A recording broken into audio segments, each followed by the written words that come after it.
ಕರ್ನಾಟಕ ವಿಧಾನಸಭೆಯಿಂದ ಅಂಗೀಕೃತ ಕರ್ನಾಟಕ ಸಾರಿಗೆ ಸಂಗ್ರಹ ಪಾರದರ್ಶಿ ವಿಧೇಯಕ 2020 ಪ್ರಲಾಸನ ಸೂಚನೆ ಪ್ರಸ್ತಾವ ಕೊಡ್ರಿ ಬಿಲ್ತೋತೀನಿ ಪ್ರಸ್ತಾವದ ಪರವಾಗಿ ಅವಧಿ ಸೂಚಿಸಬೇಕು, ವಿರೋಧ ಸೂಚಿಸಬೇಕು.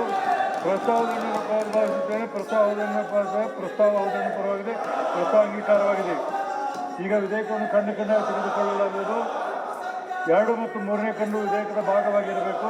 ಪ್ರಸ್ತಾವದ ಪರವಾಗಿರುವ ಅವಧಿಯನ್ನು ಸೂಚಿಸಬೇಕು, ವಿರೋಧ ಸೂಚಿಸಬೇಕು. ಪ್ರಸ್ತಾವವನ್ನು ಭಾವಿಸುತ್ತೇನೆ. ಪ್ರಸ್ತಾವವನ್ನು ಪರವಾಗಿದೆ. ಪ್ರಸ್ತಾವವನ್ನು ಪ್ರಸ್ತಾವಿಸಲ್ಪಟ್ಟಿದೆ. 2 ಮತ್ತು 3ನೇ ಖಂಡನ್ನು ಸೇರಿಸಲಾಗಿದೆ. ಪ್ರಶ್ನೆ ಏನೆಂದರೆ, 1ನೇ ಖಂಡ ಪೀಠಿಕೆ ಮತ್ತು ಶೀರ್ಷಿಕೆ ವಿಧೇಯಕದ ಭಾಗವಾಗಿರಬೇಕೆಂದು ಸಭೆಯ ಮುಂದೆ ವಿಷಯ. ಪ್ರಸ್ತಾವದ ಪರವಾಗಿರುವ ಅವಧಿಯನ್ನು ಸೂಚಿಸಬೇಕು, ಪ್ರಸ್ತಾವದ ಇಲ್ಲವನ್ನು ಸೂಚಿಸಬೇಕು.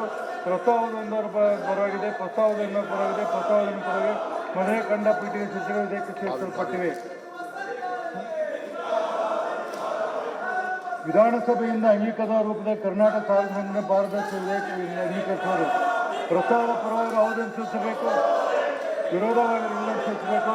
ಪ್ರಸ್ತಾವವನ್ನು ಪರವಾಗಿದೆ ಎಂದು ಭಾವಿಸುತ್ತೇನೆ. ಪ್ರಸ್ತಾವವನ್ನು ಪರವಾಗಿದೆ. ಪ್ರಸ್ತಾವವನ್ನು ಪರವಾಗಿ ಪ್ರಸ್ತಾವ ಅಂಗೀಕಾರದಾಗ ವಿಧೇಯಕ ಅನುಮೋದನೆ ಬರುತ್ತದೆ.